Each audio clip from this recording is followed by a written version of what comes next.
welcome to the June edition of Unfinished Business. As you can see, it's heating up. I'm in my summer gear. So, by the way, I am Jeff Gallishaw at Unfinished B2. And with me, as always, is my co-host, Mr. Andre Joseph. I'm oozing machismo. Okay, and I am looking for honeys with money. So, we're going to try another experiment, or it might be our new policy. We're going to do this episode where we focus on news and trailers, and then we're going to do another episode, which, again, you'll see me in a different light, with the movie reviews, and then, of course, our deep dives. So, let's get started. We have stories, but as some of you may know, or not, or care about, is that there is a writer strike going on currently. So a lot of deals are not being struck because obviously writers are on the picket lines. And though they haven't joined yet, SAG-AFTRA is voting this week whether or not to join them officially on the picket lines. So that is why this summer you will see a deluge of reality shows or just repeats of past seasons. And most likely, when the fall comes, you're going to see a big, postponement of some of your favorite shows. But of course, there are still the shows that have been filmed and movies that have been filmed that are still coming out. And basically, this is all because of streaming. And that basically these companies, or I should say corporations, the executives in charge basically want to outsource, like every company, the material to AI because it's cheaper but less humanistic. And for the writers that are human in writing, they only want to give pennies on the dollar for residual checks, and which a lot of obviously people live off of, and these studios make so much money from these, and not to mention these ideas come from the writers, but yet they do not want to pay them. It's not like the old days when you had a writing job on a show, you could pay your rent, you could pay for your car, gas, and cost of living. Now you have people who are working on hit shows who are working night jobs at Target just to pay their bills. And it's kind of a little disheartening, especially as a person who wants to write and work in the television and film industry. And then you're thinking, oh, I made it. I've got the credits. And it's like, yeah, you made it, but you still got to work a totally night job just to pay your bills or to support your family. Andre, what do you have to say about this? Well, right now I'm working on a new project, and in between takes, that's been the discussion between myself, my crew, and my actors, is really the threat of AI and how it's affecting the kind of work that we could be seeing in the next couple of years. Like I just downloaded ChatGPT and I started just putting in random scenarios of like crossover films and, maybe write out a sequel to a movie that didn't have a sequel. And the way it just pumps it out in less than 30 seconds is, amazing, but also frightening at the same time. So it doesn't surprise me that these writers right now have to strike. There's so much content out there with all the streaming platforms.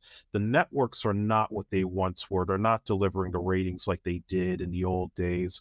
And so if they feel they can pump out work faster, then they could spend less money on hiring writers to actually go through the process and instead just type up a scenario to ChatGPT or something like that and bang it out.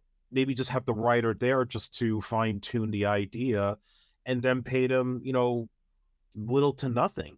And so this is what they're fighting for. But I think if you start to have this strike go on along with a potential actor strike, and there's even talk of a director strike, you're talking about a little bit of an implosion in Hollywood that will really have some serious ramifications.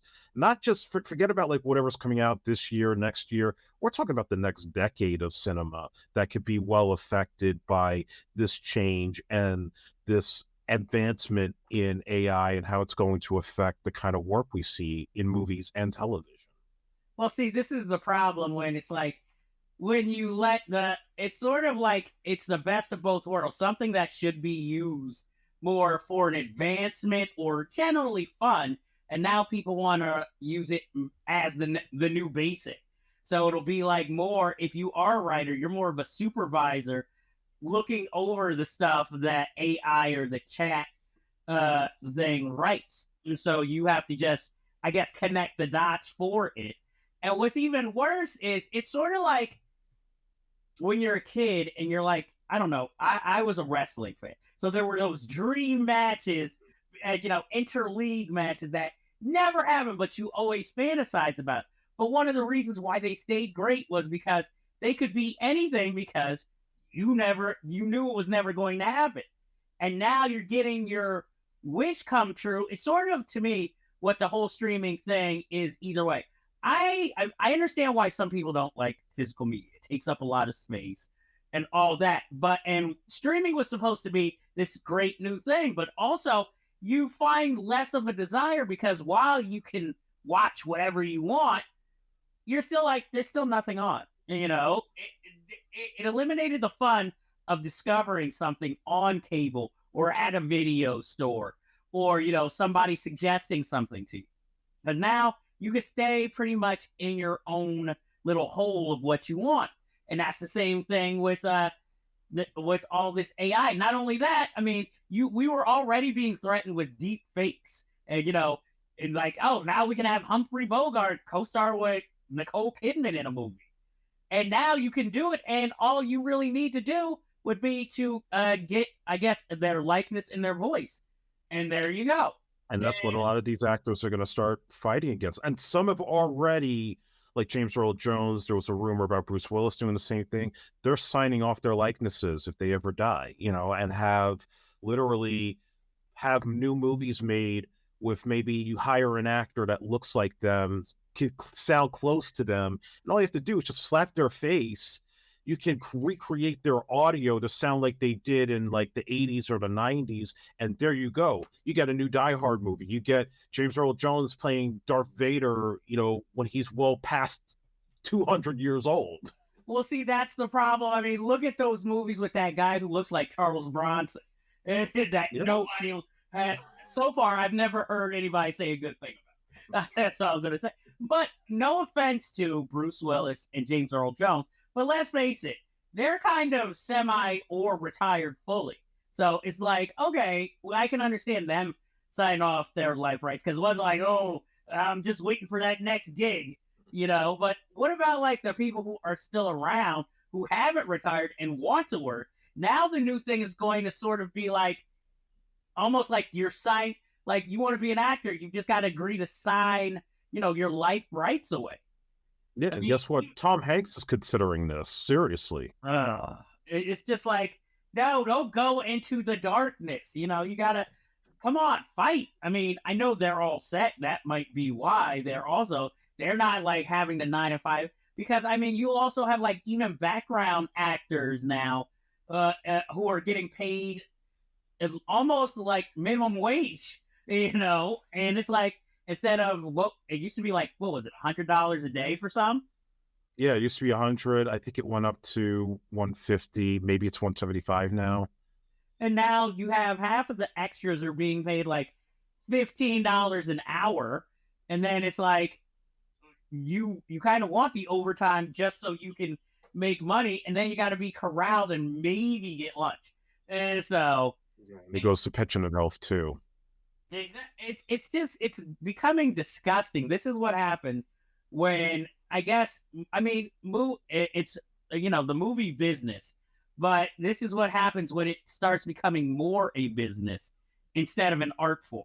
And if you look like sometimes if you go on Twitter and you see some of these TV stars that were on these hit shows, whether it's Bronson Pinchot or, Christina Lee, and they'll literally post their residual checks from SAG, and it's like enough just to buy a meal at McDonald's. Well, it's sadder when you watch some TV writers and they post their residual checks. It's for like 13, 16 cents.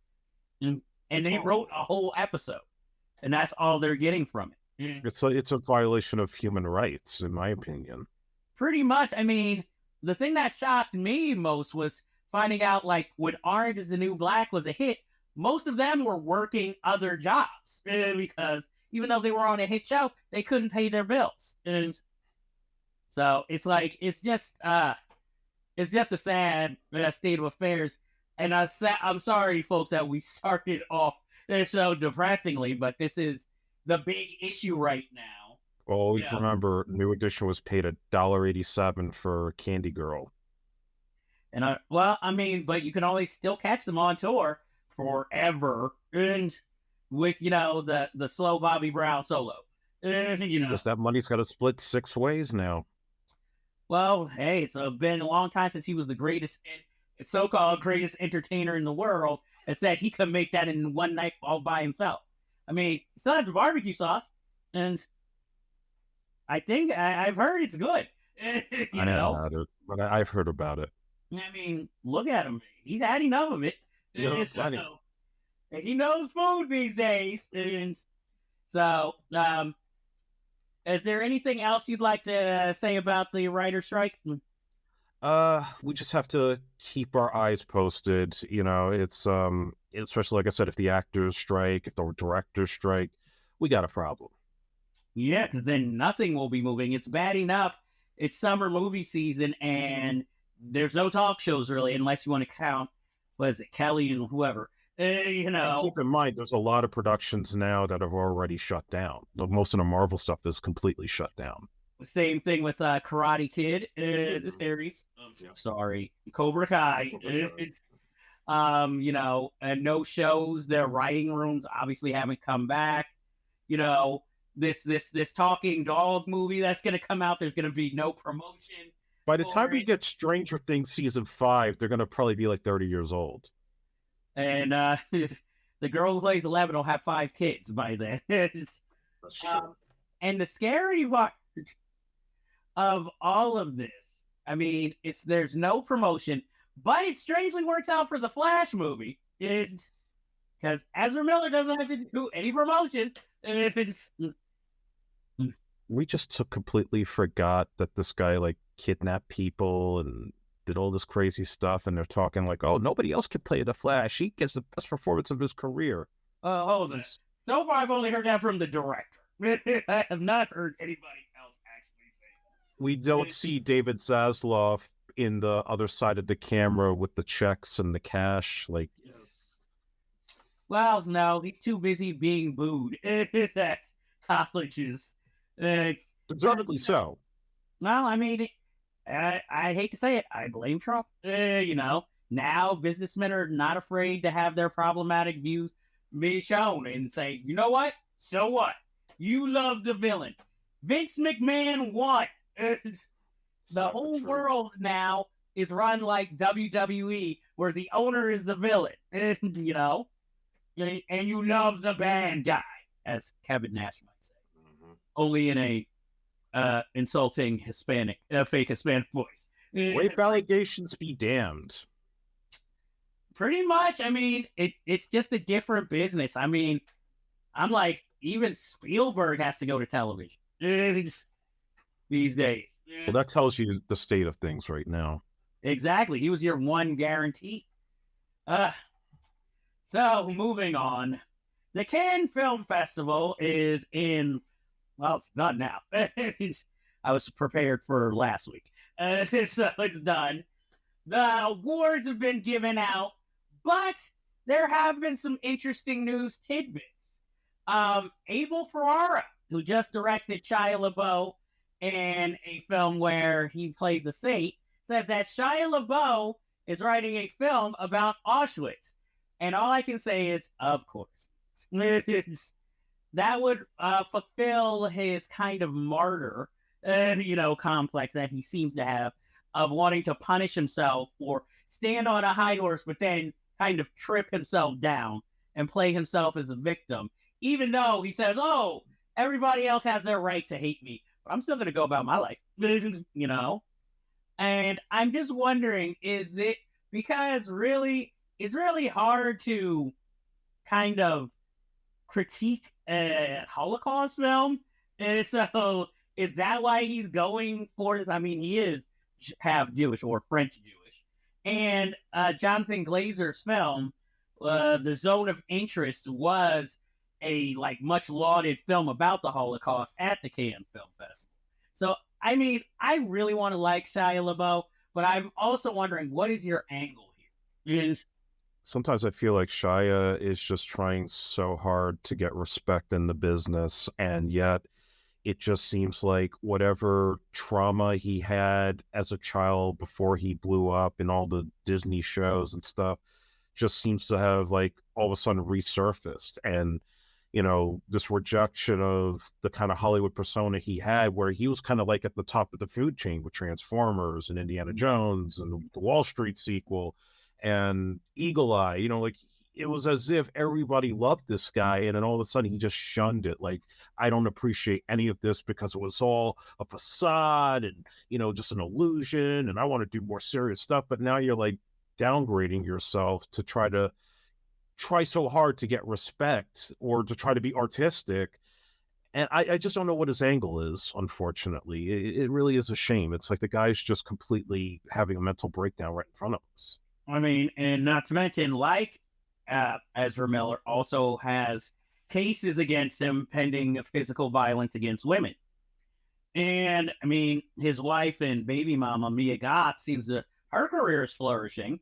But strangely enough, you notice you never see them together out in public. And so, but again, that's more of their personal life.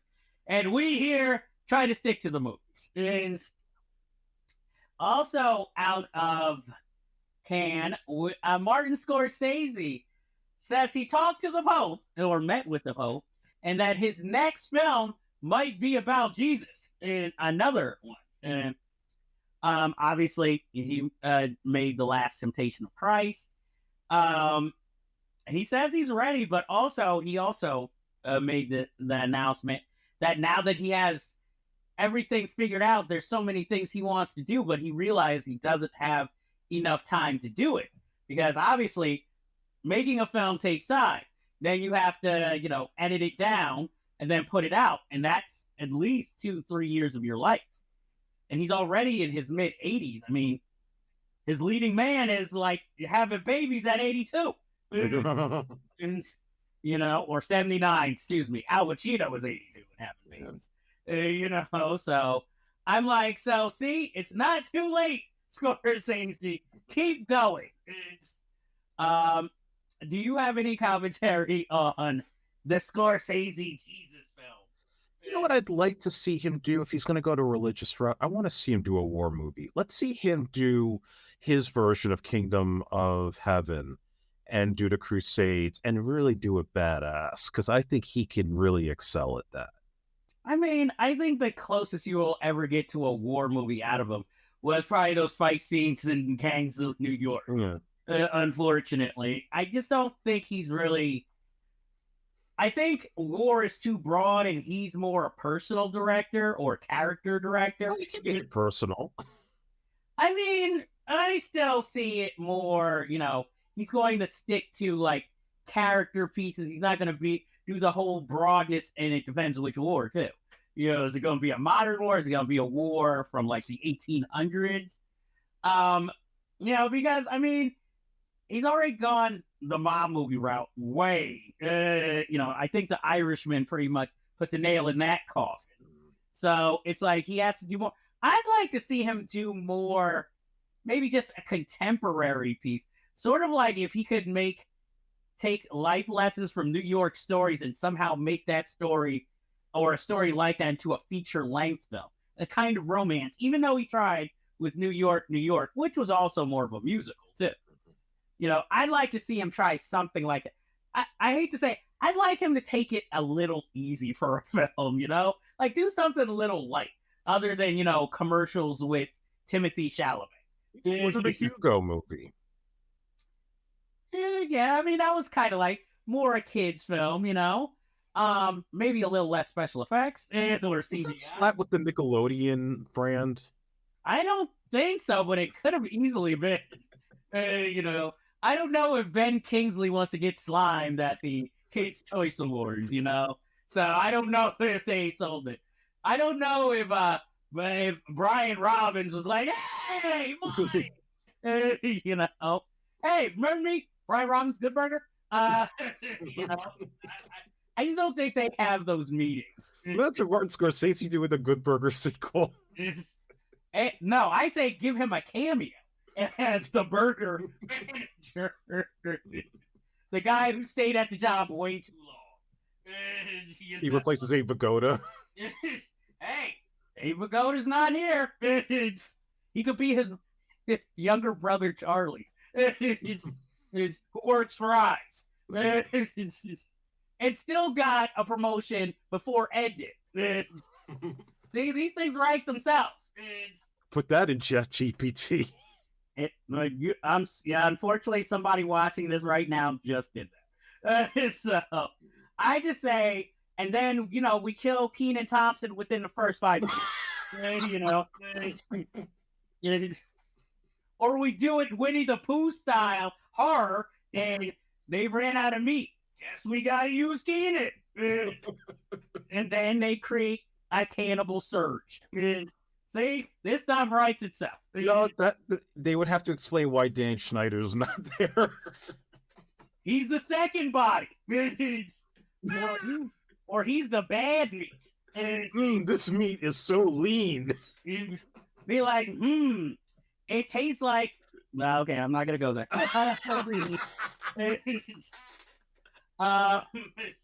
No.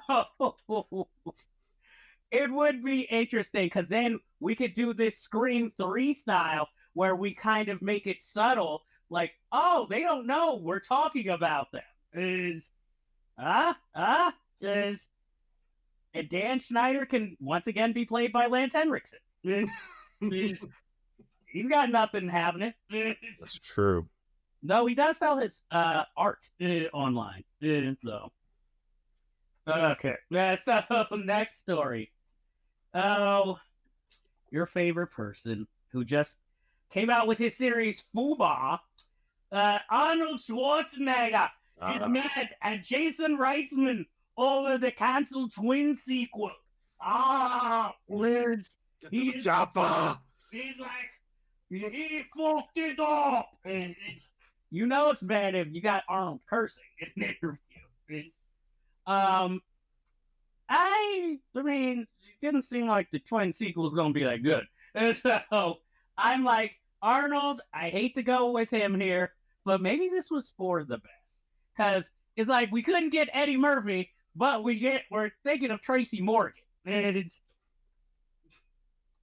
the idea in itself just sounds racist, and Arnold doesn't need that at this point in his career. Nobody, like, when he did Twins, he was at his peak, and the idea of this big muscle man with, a little dwarf like Danny DeVito was funny in 1988. It's not funny now. I mean, Schwarzenegger, he had all the surgeries and stuff, and he's still in great shape, but he's not in the peak condition he was once in, and Danny's older, and the Eddie Murphy thing is kind of just like, yeah, if you did that in 1990, that'd be funny, but not in 2023. I would much prefer, because obviously he's not going to do another Predator. He wants to do another Conan, but with the rights issues and the climate that we're in, it seems like that's never going to happen. That's the one he'll be the most age appropriate for. And forget Terminator. I mean, we'll talk about that later. But I mean, he was saying he would probably do another project with Danny, and I think that's what they should do. Just do something else original and different. Put it on Netflix. Don't sell it in theaters because nobody's going to see it in the theaters. Yeah, I mean, just have fun at this point in your career, man. You've accomplished a lot. Obviously, the president thing is not going to happen, but just be an influencer, be a good role model, because people still look up to him, and I would prefer much of that than for him to do another Twins. Who's really asking for that? Who's been waiting since 1988 for a sequel to that? Those 5 people who are still also hoping for a junior sequel. And yeah, they'll probably save 5 people who think there's going to be a Stakeout 3, but keep on waiting. There you have your dream, Danny DeVito, Arnold Schwarzenegger project. Stakeout 3. And this time, Richard Dreyfuss is the villain. Dun dun dun. And Emilio Estevez cameos. It's the captain. Yes, like, damn it, get me Dreyfus. And Rosie O'Donnell could be the mayor. Yeah, I could see that. And Madeline Stowe gets another job. She's being held against her will by Dreyfus. She needs to come back. I miss Madeline Stowe in movies. I miss her, but it's also getting to a point where you start forgetting about her unless you watch her movies. Yeah, but she hasn't aged a day. It's crazy. I mean, she had a mini comeback. She had that show that was on Channel 7, Revenge or something. Yeah, but, who really watched that? Yeah. Hey, it lasted 2 seasons. It's work. But unfortunately, that didn't lead to movie roles, because the last movie I saw her in was something when Misha Barton, like right before she did the OC, where she was trying to, Misha Barton was her kidnapped daughter. I know that she wrote a screenplay, but she insisted on starring in it, and I think that's why the studios never made it. So, no. She's like Linda Fiorentino. Where are you? Yeah, we need Linda Fiorentino back. Yes, with the quickness. Come on the show if you're seeing this. I just like the thought that Linda Fiorentino's just sitting on YouTube, just like, I think I will. Yeah, we interviewed Jeff Canoe. Why not come on board? Hey, you know where to find us. We're very easy to find. Very easy. But yet, we never get on that algorithm. Speaking of your Eddie Murphy, he wants to do, or he's in talks to do, a Pink Panther reboot. And I automatically say no. Because one of the things of Eddie Murphy's comedic persona, even though he played Jiff in Bowfinger, has been he's always been the person who's the smartest person in the room, charismatic. If he's playing the Pink Panther, he's basically playing a buffoon, and who just kind of lucks into everything and annoys everyone around him, and that is not Eddie Murphy. I mean, if Kenya Barris makes it, it could work, because the film will just be annoying in of itself. And my thing is, okay, let's say Eddie Murphy does this. Who's going to be his boss who can't stand him? I'm like, you can't get Larry Miller. We already had that with The Nutty Professor. And it's going to have to be somebody of note, because especially if Netflix takes this over, he's going to need a big name co-star. So, I don't know. Jason Statham? Maybe John Hamm. Melissa McCarthy? Bob Odenkirk. Kristen Wiig? I could see Kristen Wiig. Yeah, I like the Kristen Wiig thing. And then, they'll just figure out actress who's of the moment, who's sexy to be, the leading lady.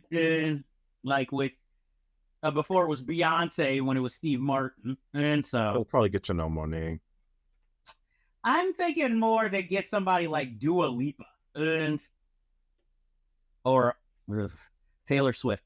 Why not? Beyonce was in the last one. She's like right up there with the trying to be an icon status. And I mean, if it was my movie, it'd be Fiona. That is why they don't make my version of the movie. So, James Cameron, because he's bored, is writing a new Terminator movie after the last one did not go so well that even Arnold Schwarzenegger was like, the script sucked, but I still said yes. They came to my house with bagfuls of money. It's been a while. Did you not see the 10? Yeah, so he was just happy to be called and see Linda Hamilton. And I guess what's his name is still paying child support payments. James Cameron, so I was like, yeah, bring Linda back. You're writing a new Terminator. Which Terminator verse is this going to exist in? Because I'm already confused. Is this going to be the start of another attempt at a trilogy, and then they fail at it again? It's like, look, dude, this franchise has already been as devalued as RoboCop, with the amount of times they've tried to make a sequel or a reboot to try to bring back the magic of Terminator or Terminator 2, and none of it's worked. I mean, even I thought T3 was decent, given that Cameron wasn't involved, and it had a pretty badass ending. But after that, nobody's been able to get it right, not even Cameron himself with Dark Fate.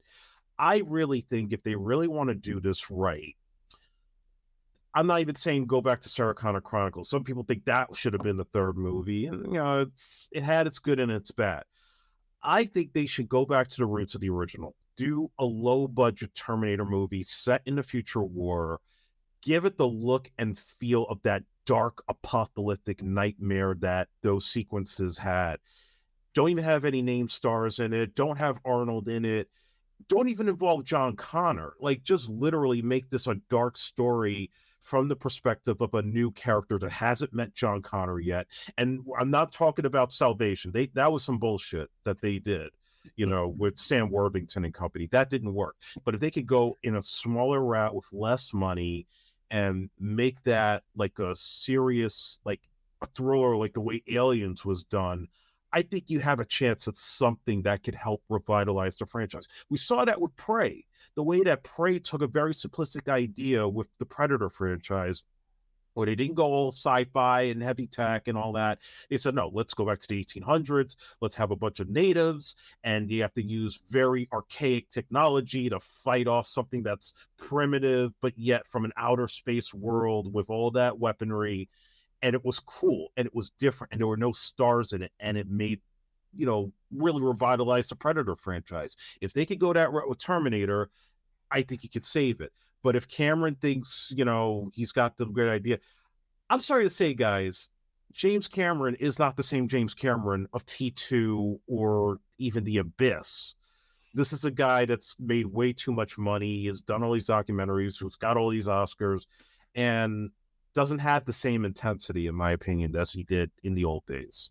Well, he's in his 70s, but I kind of agree with you, because I feel like, what's the use of writing a new Terminator film or starting a new trilogy if you're not going to finish it, right, or be around to shepherd it into completion? Because he has 50 more Avatar movies, and even then, and he also has a Japanese war film that he might direct.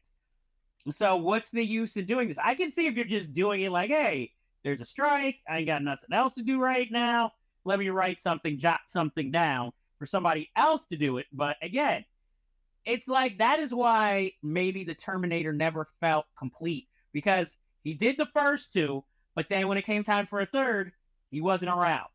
So, and they went on without him. So he never really got to complete his story. And maybe he just didn't have that, I guess, story to end it if it was just going to be a trilogy. Because, like I said, now it's just like endless sequels that just stretch it more and more into even more unbelievable situations, I think the biggest mistake he made was he didn't stick with the original ending of T2, where you have the older Sarah Connor speaking on the tape recorder saying how, oh, John had a kid, Judgment Day didn't happen, she's watching her grandkids in the playground at the point when we were supposed to see the nuclear explosion, but now it doesn't happen. That was supposed to be the cutoff. Like, this would solidify the fact there will not be a Terminator 3. But the fact that they went with the ending with the road, and oh, the future's not set yet, and blah, blah, blah, you left it open for all this bullshit. Well, let's not forget, studios, and I'm sure Cameron, we do like money. So we want sequels, or we want to leave that open instead of like, no, 1 and 2, we're done. I mean, hello, look at how many fucking, calm down. Look at how many Avatar movies we're getting. Then nobody cut a deal with Sony and do that R-rated Spider-Man movie you were supposed to make. Because they're obviously doing a multiverse thing with that, so why not? I just feel like you said, I don't think his heart's in it right now, especially since all these superhero movies. At least back then, it would have been like, oh, this is a little different. There's not like 20 of these things. Now, just be like, I'm just adding to, the list of 40 different fucking, Marvel Universe, all that. Oh, trust me, we'll get into this in another episode when we start talking superhero movies. But next, this is sad. Dean Devlin talking about original plans for Independence Day sequel. Why? No one cares. That's like me saying, hey, you know, I had a good script for a Godzilla sequel to Dean Devlin. Godzilla. Hey, this is what it would have had in it. Look, I hate to say it, if you can't get the major stars back for part 2, I don't care what your plan was. No one was gonna watch it, and even then, no one really wanted an Independence Day 2 unless Will Smith was gonna be killing some aliens again. So you could have came up with this brilliant sci-fi narrative that was like Cold Fusion, and it would have been a miracle. But no one cares, man. You know, it's like, it's just. Dean Devlin was never, him and his partner were never directors or writers whose product was entertaining to me or that interesting. Like everybody else, I saw Independence Day in the theaters. It was okay, but I also saw Stargate. Was not a fan. Liked the cast. Did not like the finished product. I like Stargate. I don't. If I had to choose a Stargate product, I'll go with the TV series. That's only because of that big black dude. And MacGyver, of course, going to other worlds. But the movie, I was just like, this feels stale, or maybe I just don't like science fiction movies, because I was like, I really don't like it. And the only interesting thing was this was Jay Davidson's only other ever role. And even he was like, no thank you. So, you know, okay. I think I mean, come on. All he did was Fly Boys. It seems that more naturally. And if anything, Dean Devlin is more memorable to me for being in The Wildlife with Chris. I remember that he was a store clerk. You know, that is what I will always remember Dean Devlin. Plus, he has a really cool but evil sounding name. You know? But other than that, I'm just like, dude, it's the equivalent of me sitting. If I had grandchildren that was in the army, me telling them like, hey man, if my unarched foot would have kept me out of the military, I would have came back with medals and maybe some ears from all the people I killed. You know, it's that equivalent. It's maybe not as gruesome, but to me. Well, how are you feeling as somebody who actually, unfortunately, watched Independence Day 2? Yeah, I mean, I think we talked about this on the Cinephiles years ago, and, you know, having Will Smith not be there was only one issue with Resurgence. You know, it was just poorly written. There were too many nerd characters. There were too many, like, you know, we have to have the badass pilot. We have to have the son who tries to be like Will Smith. Nothing was connecting. And they were trying to follow the Star Wars Force Awakens route where the old characters would come back, but we kill them off. And, you know, they would have to prop up the new characters who are more diverse. And, you know, they just really... That was like almost like a draft one script that was completely garbage. And again, another attempt at a trilogy that nobody asked for. Nobody wanted to see any more of this. And they waited too long, you know, and it was just a piece of shit. It was one of the worst movies that year.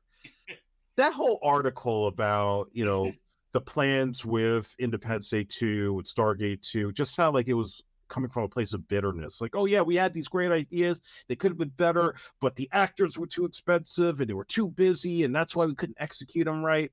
It's like, why not just admit that your movies are just overrated? Like, everything that you and Emmerich did was just a copy of a copy. One disaster movie after the next, where you have to destroy New York City, destroy Washington, D.C., have a lot of special effects, and people are going to go and see this. No, they caught on to your act and they got tired of it.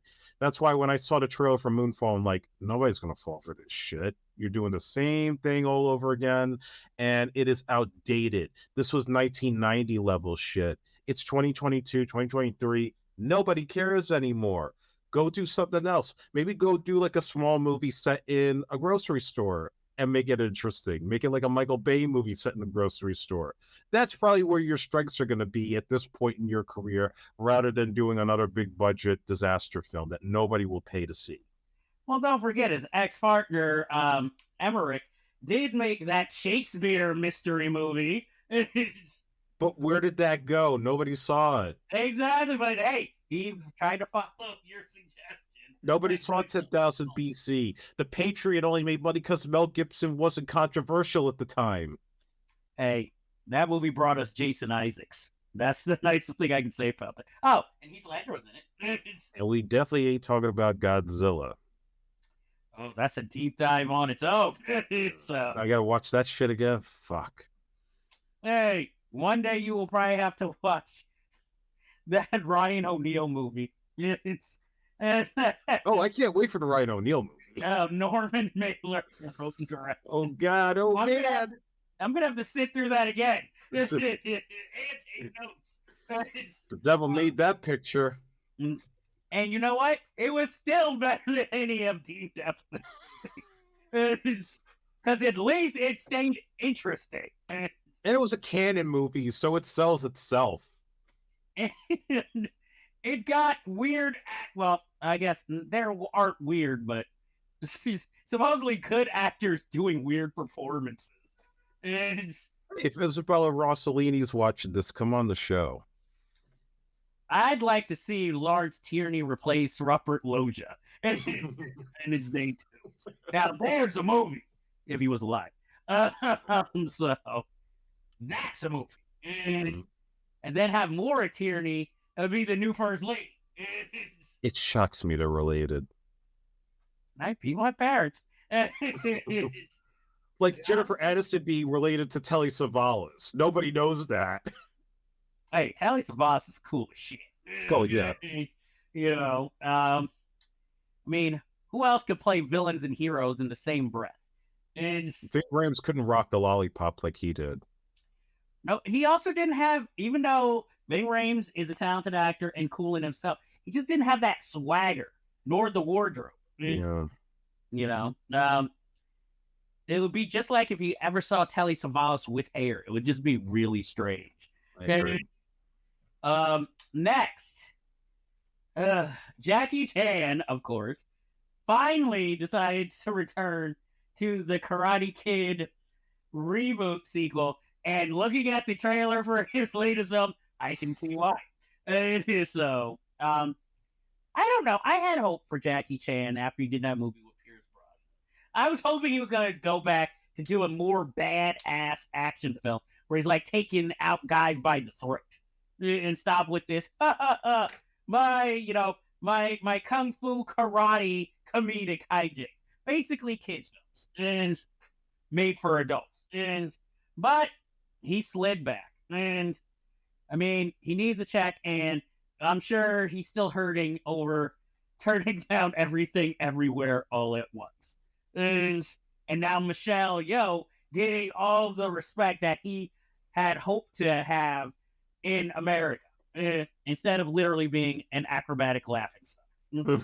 You know. Yeah, I mean, I'm sure some kids who grew up with that Karate Kid will, now that they're grown, I don't know if they're going to come back. Are we doing like older Jaden Smith, or is he teaching another new kid, how to defend himself? It's probably going to be another kid. I can't see Jaden Smith coming back. Why? Give him exclusive soundtrack rights. Well, here's the thing I don't understand. I'm like, Cobra Kai not only reinvigorated the Karate Kid franchise, I think in some ways it surpassed it in popularity, because you see how big that show is, that it went from YouTube to Netflix and all this merchandising, and these kids are getting all this work. And I'm thinking, if the show is ever going to end, maybe you do transition it to like a Karate Kid Part 5 and make that the conclusion of the story and bring back Hilary Swank and it becomes a whole big universe building thing. Why do they think that anybody wants a sequel to the remake? Unless it's only being done to hold on to the film rights. Because remember, TV rights and film rights are two different animals. Yeah. So it's very possible that they're only rushing, knowing that, okay, Cobra Kai is about to end. They don't want to spend any more money on Ralph Macchio coming back till he's 65. So why not just do a completely new movie in the same universe, or probably a separate universe, which is confusing in itself. But now hearing that Jackie Chan's going to play the same character he played in the remake makes absolutely no sense to me. And it's only going to create more confusion. And it probably, they may have to go that route like John Avildsen wanted to do, where, you know, the third movie was supposed to be Mr. Miyagi falling into a river and magically being transported into ancient Okinawa. You know, we may have to go to fantasy land here. Maybe go back to the cartoon with the shrines, and they have to go to different countries to get these magical shrines that do magical shit that never happened in the movies about a kid being bullied in Reseda, California. Like, what the hell is going on here? I think Avildsen was trying to pitch a Teenage Mutant Ninja Turtle movie. Or sounds like it. Or an episode of the Karate Kid animated adventure. I'm surprised he didn't sue New Line over that. I'm just like, yeah, I'm glad that movie wasn't. That should have been one of the 50 greatest movies never made. Because I would have been like, what? Was he on some kind of like drugs? You know, like Pat Morita was gonna fly in the air. Think about that. I don't want to. Why? So you get a big wedgie from the Wires? My thing is, if you're gonna bring back Jaden Smith, you're basically making the next Karate Kid all over again. Yeah. You know, are Mumps gonna be bowling in this one? Is this when Hilary Swank plans on making her big comeback? No, they'll make it. They'll do like next Karate Kid. They'll have Jackie Chan train a girl, and it'll be like, I don't know, Amanda Gorman. Who's Amanda Gorman? The poet everybody loves. No, they wouldn't go with her. They'd go more. I say use mine. Haley Bailey. No, I was gonna go with Zoe Kravitz. Too old. I don't care. This is for me. It's my movie. Your movie. Yeah, your movie. Exactly. Or Zoe Kravitz could be the parental figure who's lonely and single, and whose daughter or younger sister can be played by, I don't know, that girl from Do Revenge, who was the main character's best friend, who then started dating her boyfriend. We are in that age, yeah. So Zoe Kravitz can play a mom. Exactly. That we're old. And if they need a Schneider type, if we're going for one day at a time, I'm available. Or Channing Tatum can take that. So, hey, I don't put couples together. They just have. Next, we have an interesting bit of trivia. Where in the old days, you had to go on to IMDb to find stuff like this out.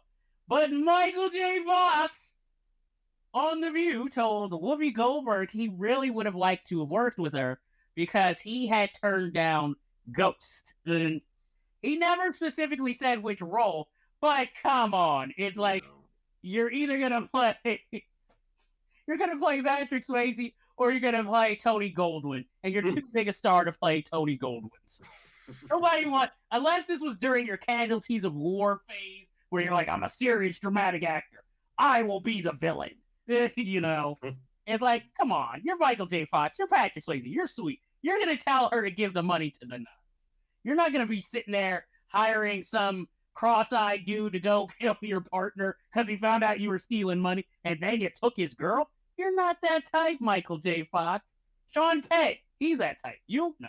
Yeah, I agree. Yeah, they weren't missing anything on that, you know, and to be quite frank, you know, they offered that to everybody. Harrison Ford turned it down. Bruce Willis turned it down. Even Paul Hogan turned it down and said, oh, I'm going to do a movie where I play Angel called Almost an Angel, and it sucked. Killed his American career. Uh, I'm like, that would be the most insulting part. You wait till Paul Hogan before me. I'd be like, fuck you. no, there's one project he should have done, I wish would have been made at the time, that I think it would have, even though unfortunately he had the Parkinson's disease, but it would have actually had given him another franchise after Back to the Future. And that was, he was going to be the Flash. So at the time when Family Ties ended, there was talk of the Batman producers, yes, John Peters and Peter Gruber, they were going to produce a Flash movie hot off the success of Batman. He was going to play Wally West, and I think they were talking about Robert Zemeckis directing it. If that had happened at that time, instead of the TV show, forget it. That would have been $1 billion hit for him. I'm happy with the iteration we got, because even though the Flash TV series is not great, it's still a comfortable. It's got fans, yeah. I enjoyed it when it was exactly, and it gave Mark Hamill, some chops, playing the villain.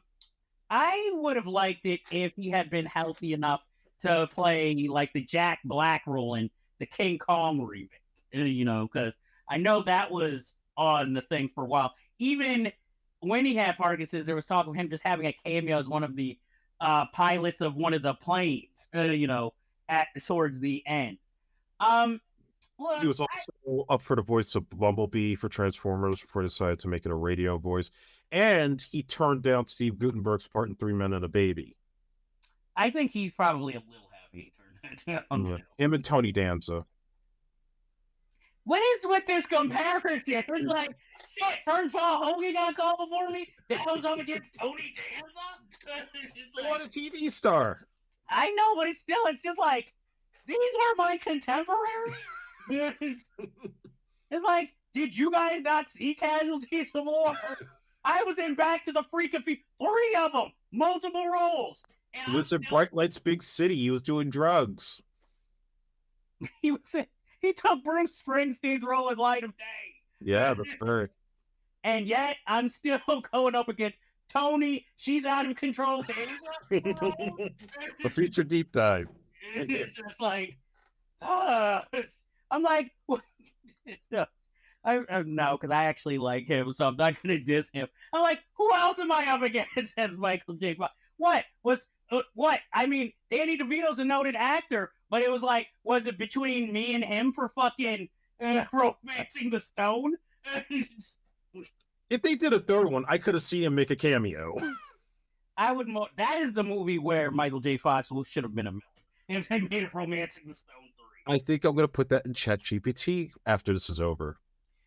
Because I imagine it. Did you see that we reviewed it, Channing Tatum with the Sandra Bullock movie? Yes, we talked about it. That is like him playing Harry Potter's role, Daniel Radcliffe. I could see that, That's why I will say that is the third Romancing the Stone. But either way, Michael J. Fox, he's had a great career. Love the man, respect the man. I'm happy the choices he did make, even when they weren't the greatest. Hey, I like Life with Mike. And, I wish he could have directed the movie he wanted to direct, 30 Wishes. Even though that film kind of sounded like something you would have seen on Disney Channel. But hey, at the time, that was contemporary. Yeah, he's still a hero to me no matter what. Exactly. And the thing is, he always seemed down to earth above all else, And so that's one of the things. And he was the first short leading man. So that's why I always loved him. Yeah, what I always respected of him was that as successful as he got, especially at that time, we're talking 85, he had the Tom Cruise level popularity between the show and Back to the Future, and yet it never fazed him. He was still as humble as he was from day one.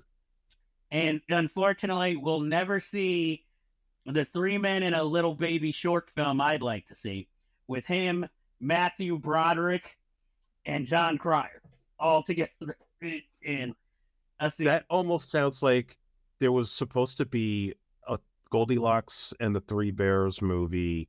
Robert Zemeckis was going to direct it. It was going to have Bob Hoskins, Phil Collins, and Danny DeVito in it. I hate to say it, and that would have been a guilty pleasure. I would have seen that as a kid and probably would have loved it, especially Phil Collins wrote songs for it. I'm like, and throw in David Spade into that 3 men and a baby scenario, we got a freaking movie. Yeah. But unfortunately, Michael J. Fox is pretty much retired now. Okay, so David Spade did one of the funniest SNL skits I once saw when he hosted Michael J. Fox, and he was playing some thug, and then he was holding somebody hostage, and they had David Spade run into this apartment playing Michael J. Fox, like doing all his mannerisms and stuff, and Michael just looked at him and then he took a gun and shot him. Well, he's the only person I've seen who does a really good Michael J. Fox impression, especially when he's like, Mallory? Just the delivery. And so next in the news, well, he did writer strike. Not too much more, folks. We have Will Ferrell is in talks to star in David O. Russell's new movie about John Madden. That's just so random. I mean, I can see why David O. Russell is doing it. He needs a hit after Amsterdam. And since The Fighter was a hit, why not go back to the well with another sports movie? And I could see Will Ferrell doing this because depending on how they're going to do it, is this going to be more dramatic? Is it going to be more comedic? A mixture of both? But Will Ferrell also kind of needs that uplift in the career instead of keep doing the same thing.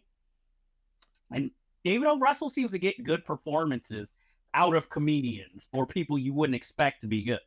And I mean, I don't have a problem with Will Ferrell playing John Madden, but I'm just like, what can you say in a John Madden movie other than the fact that, okay, he was a really good coach for the Raiders, and then he became the face and staple of a series of video games with his name on it and became a commentator? I mean, I don't know this guy doing drugs or attacking women or doing anything really bad. Like, what can you really say about him? I think it's just name alone and hoping that all the people who paid for the video game will watch this movie. Who is this John Madden? And see, it almost feels like a sketch in of itself, but we'll see. It could end up being decent, you know. Both kind of need that career uplift, and I mean, it would be more surprising if you were like Paul Rudd as John Madden. No, he's John Gruden. Hey, I'd be there, depending on budget.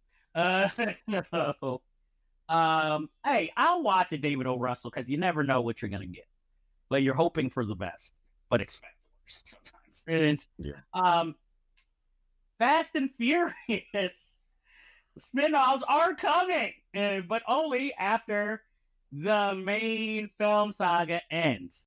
Yeah, because Vin Diesel wet a blanket after, what was it, Hobbs and Shaw made just as much money as a freaking Fast and Furious movie. And I only have two things to say about this. One, I'm not surprised because even when the Vin Diesel, the whole family story is over, they're just going to reboot it again. So this franchise isn't going anywhere. That's one. Two, I think America is done with the Toretto family, to be honest. I have not seen Fast X, but I have read the spoilers. There's clearly nobody that actually dies in these movies. There's clearly villains that aren't staying bad forever. They ultimately find their Jesus moment and they all become friends and join the family, and now it's a bigger family.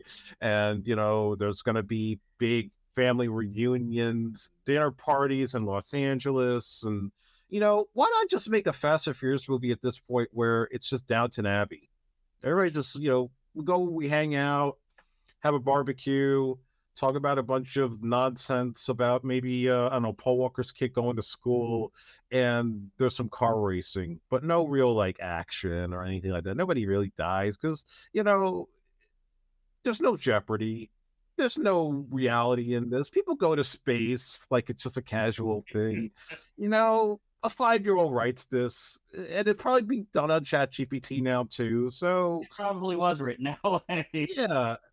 I'm waiting for the one where they have the dinosaurs in it and they crossed over with Jurassic Park and it makes $1 billion, and Chris Pratt beats up with Vin Diesel. They have a fight and then there's some dinosaur attack and cars riding around the dinosaurs.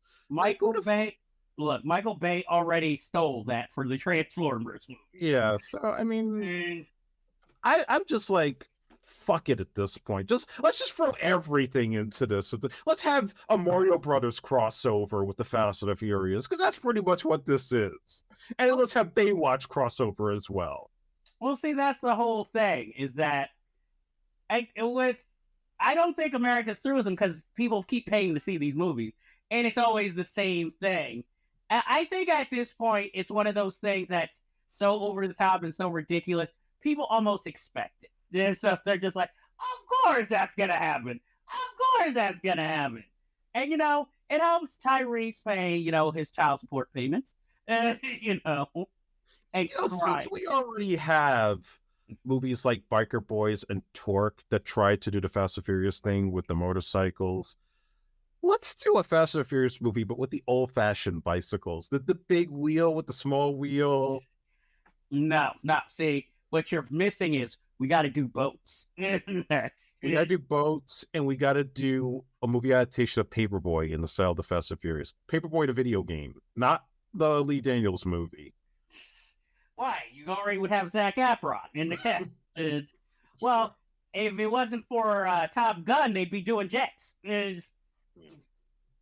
Or hey, it's time for that Airwolf movie. Airwolf or remake Blue Thunder. We could be having it. And I say we put Channing Tatum since we just need, a buff, bald guy. He can be Dominic Toretto's cousin. Oh, I'm sure that's coming. I still think they're missing out. Like, let's pay Gene Hackman to come out of retirement to play the grandfather. Gene Hackman's like, fuck all of you. Leave me alone. Let me write my fucking spy novels in peace. Living in the Cayman Islands. Fuck off. And do not bring up Welcome to Mooseport. And there's got to be a homage to Narrow Margin, so we could just have a train involved. No, they're just going to do the next best thing. We're going to have Robert Duvall with an Italian accent. I can see Robert Duvall in Fast and Furious. Why not? You had Helen Mirren. No. It's like you got Kurt Russell. Who has it? It's like Judi Dench hasn't done a Fast and Furious movie. Exactly. It's like that Fast and Furious. That's a hit party to be at. And if you're not there, you haven't made it, baby. What's some other old English actor we haven't seen yet, like Anthony Hopkins? Yes, Michael Caine. We could do an Italian Job homage with Michael Caine in the Fast and Furious. I'm shocked they have. Shit, I'm shocked Donald Sutherland hasn't shown up yet. Why not? I mean, if you no, I would. They haven't gone to Canada yet. Think about that. Fast and Furious to Canada. Well, you already got Brie Larson. She's Canadian. Oh, I did not know she was Canadian. You didn't know Brie Larson? That's the one. I thought she was from Florida or someplace like that. Brie Larson? Oh, hell no. I mean, she's beautiful, but no, she's from Canada. No, if we're doing Fast and Furious Canada, you got to get Dave Thomas up in there, the kids in the hall, Michael Ironside. I'm still waiting for the Fast and the Furious prequel set during the creation of the Ford. Or you could have Jeff Bridges as Tucker. Old Tucker now. Ooh, there's your crossover right there. You see, I'm just ready to motor car. This writes itself, because that is how ridiculous Fast and Furious has come. That nothing is too. It's like that Key and Peele sketch about writing Gremlins 2. At this point, nothing is too outlandish. That's the Fierce with Gremlins. You know it's coming. Since we did Biker Boy, so we did the urban version.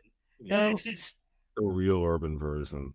Now I'm like, yeah, so, I mean, I'm surprised they haven't had Megan Good in the Fast and Furious movie. True.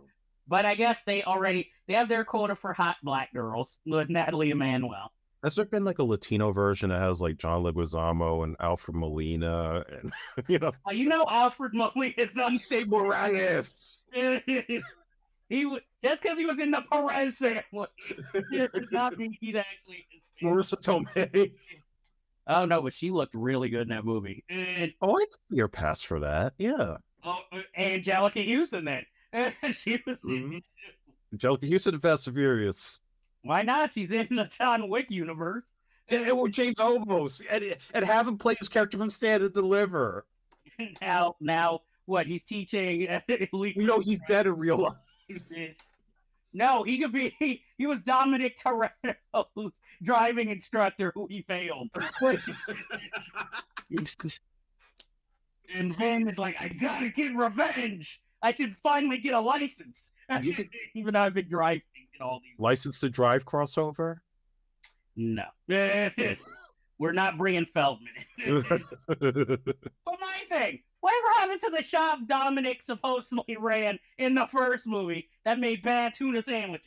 Who's running that shop? That's the question. We're going all over the world and fighting crime. Is that where Paul Walker's character is supposed to be? There's like in the Bahamas somewhere. With this movie, who knows? Maybe he's there, Mia visits, and supervises the shop. It's like Agent McCarthy in it. No, he's too busy making a documentary about the Brat Pack right now. Yeah, we'll talk about that one day. Yeah, hey, I'll be the first one to go see it if I can. And finally, we have Quentin Tarantino, who was interviewed in Cannes, who has said that his final film, The Movie Critic, is based on a movie critic who actually wrote movie reviews for porno magazines. But he liked that the guy was so cynical and sarcastic and had an original voice as a movie critic because, again, he was in a porno rag, so I'm sure his editors weren't really looking like, you can't say this. So that is who the main character of The Movie Critic is based upon. And it kind of reminds me of, I read a book once. It was called Skinema.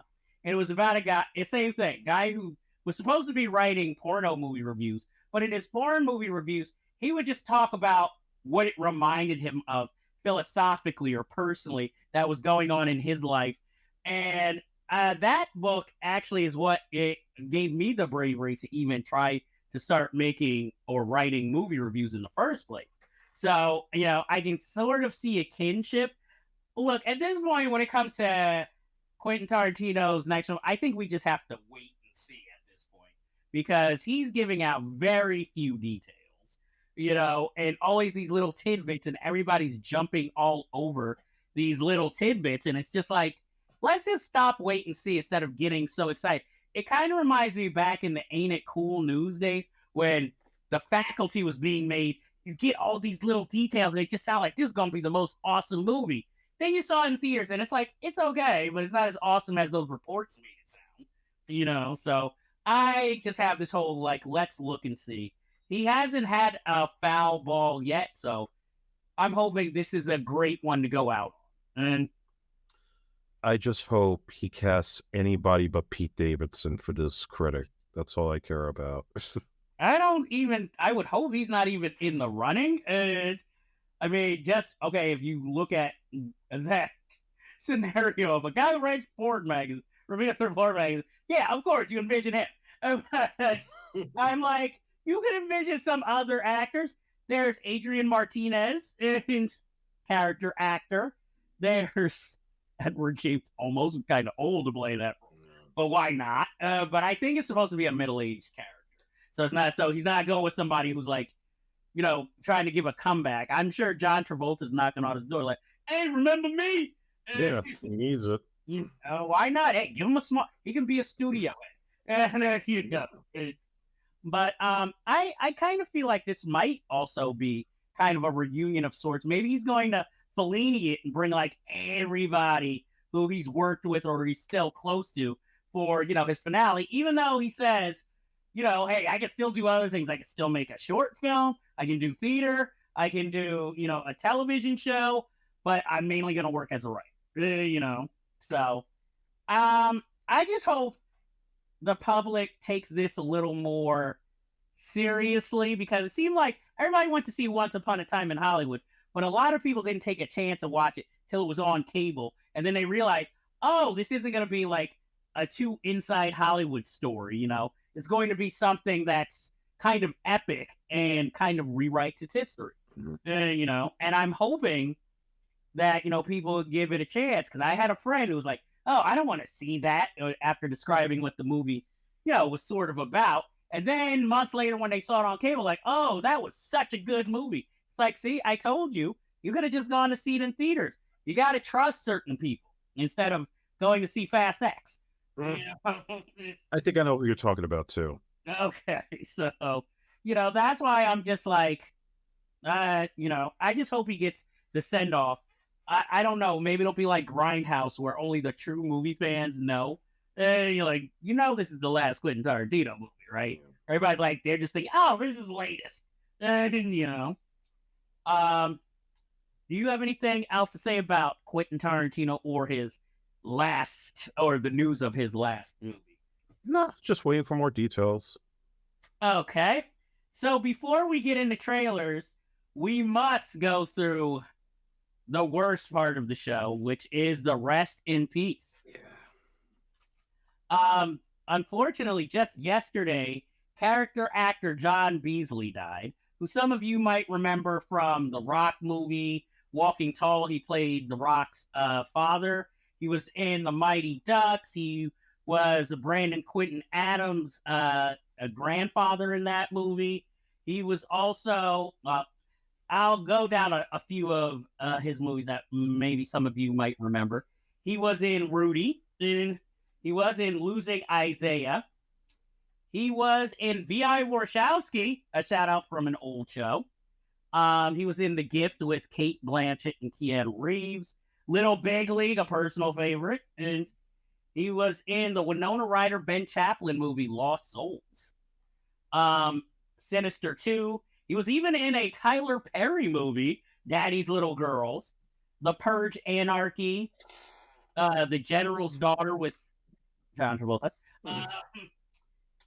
Antonio Banderas' directorial debut, Crazy in Alabama. Oh, good. I first remember seeing him in Overnight Delivery, a script by Kevin Smith, starring Reese Witherspoon and Paul Rudd. He was also in a movie we notoriously talk about here, To Sir with Love too. Mm-hmm. And no, he did not play Sidney Poitier's son. And also The Apostle with, of all people, old Robert Duvall. And, he was an older black actor who really he seemed to start later in life on screen, because his first credit is actually in 1989, So he had a very long, illustrious career. Incidentally, his first role was as a henchman. And if you see him and recognize him from anything, he always played such kind, grandfatherly sage advice. Like, a Morgan Freeman type, almost just not as tall, and not as athletic. So it's just, it's a big loss. I was shocked when I found out that he had passed away. Yeah, I finally remember him in Mighty Ducks when he was Brandon Quintin Adams' father, and Juicy Smollett. We won't talk about him. But I mostly remember him from Walking Tall, and one reason why is because I remember when I got the DVD, I listened to the audio commentary, and The Rock was on it, and he was always kind of referring to his character as George Foreman, because he kept reminding him like he had the same kind of face and look, like like he's gonna go and sell the grill, So that was always like kind of cracking me up. But yeah, I mean, I actually, when you listed off some of those movies, I actually forgot he was in a lot of them. I remember him in General's Daughter. I do remember him. One of the other movies that you mentioned, but he's just like, again, he's one of those faces you don't really think about sometimes, but he's there. And yeah, quite a shock to hear about his passing. It's sad. And yeah, he's definitely going to be a missed one. Yes. Rest in peace. Our hearts go out to his family and friend and this time. A director who I always remembered, unfortunately, passed away. Leon Ichaso, who directed the movie Sugar Hill with Wesley Snipes and Michael Wright, among other films. I think that might be one of his biggest films that he directed that most people would remember him for. He also directed a movie called Bitter Sugar. He also directed Panero with Benjamin Bratt. And I know I'm going to mess up the name, El Caliente with Jennifer Lopez and Mark Anthony. He also directed a lot of television, even, in recent years, like, was it Queen of Miami? Yeah, he also did Miami Vice when it started out. He did Chicago PD. He's had a long, illustrious career. And, it was shocking to hear his, Zoo Man with Louis Gossett Jr., another movie I remember very well. It's just shocking because Sugar Hill's just one of those, it's a low-key crime drama, but there's so many memorable parts to it that it's a film that never kind of got its due, even though it made money, at the time, And again, a Wesley Snipes dramatic, one of the rare Wesley Snipes dramatic roles. Michael Wright, excellent in the movie. Clarence Williams III, again, memorable as a fucked up father figure. Teresa Randall. Ernie Hudson was the bad guy. Yeah. Ernie Hudson with I think that was the first time I remember him having the mustache. Yeah. So, any particular memories of Leon Ichaso for you? Well, it was a surprise when you told me he had passed because it went completely under the radar, which is kind of fucked up because he was a significant director. Yeah, I've seen Pinero. I've seen Sugar Hill when I was younger, and we watched it a while back. Our friend Vashon Quiones on his Fear of Black Film Critic podcast did a whole episode on Sugar Hill, which I highly recommend checking out. And yeah, he was definitely, there's so few Latino filmmakers that get highlighted in terms of like having done major studio movies, but he's one of them. And, it's just a shame we didn't get a lot more from like the mainstream type of movies that he could have done that were along the lines of a Sugar Hill or a Pinero. So yeah, that's actually a really huge loss, I think, because he was talented. He had a style, and certainly cutting his teeth in television and then making the transition into those sort of crime thrillers. He had something going on there that unfortunately is no longer with us. Yes. So rest in peace, Leon Ichaso, and a New York native. Yes. From Cuba. So our hearts go out to him and his family. And I do recommend Pinero, by the way. It's actually a really good film. Yes. Talisa Soto. Oh yeah. Also, this person who passed probably overshadowed his death because they died on the same day. Ray Stevenson passed away. That was a true shock because he looked healthy, looked vibrant, and then you find out he passed away. I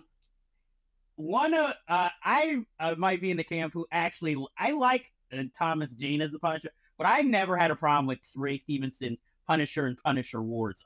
And I liked how ridiculous the movie was and how ridiculously big he is compared to Thomas Jane as the Punisher. But I mean, he played a memorable villain in one of the seasons of Dexter. He was, even though I didn't like the movie, Kill the Irishman, which I just like for the cast alone, Christopher Walken. He was in the Thor movies. I didn't see. Oh, I thought that was Transformers. Transporter Refueled, which I didn't see. And G.I. Joe Retaliation, he played Firefly. Yep. I remember him being more memorable in the Transporter Refueled rather than the guy who was playing his son, who was supposed to be the new Transporter. And the movie I always bring up for you to watch, RRR. He played the villain, the colonial villain in that movie, which I was shocked to see him in. So that was the last thing I unfortunately saw him in. So that was a really big shock, and hearts go out to him and his family. What do you have to say about Ray Stevenson's passing? Well, I remember the first time I heard of him was when he was cast as the Punisher for Punisher Warzone. And I remember only knowing of his work on Rome on HBO But once I saw him in the costume, I said, he looks more like the character in the comic than Thomas Jane did. I think Thomas Jane did a fine job. But this was definitely the case of, I don't think the movie itself did him justice. I think he actually played the part decently given what he had to work with. But he's one of those actors that he had that kind of big, brutish look where he could play a really good bad guy, but he could also play like the funny, kind of warm character too. And then kind of played against his look. Even on Dexter, he wasn't there for that whole season. Here he was, you're thinking he's going to be the big bad of that season as this kind of like Russian, Ukrainian mobster who, goes after Michael C. Hall's character. But then he ends up being kind of sympathetic, because basically his gay lover was killed and he actually really feels for that. You kind of feel for him. So he was certainly, anytime you saw him in a movie or a TV show, he was always a welcome presence. He was just in Ahsoka, which had just wrapped filming, so he will have a couple of appearances left before, we no longer have him on the screen.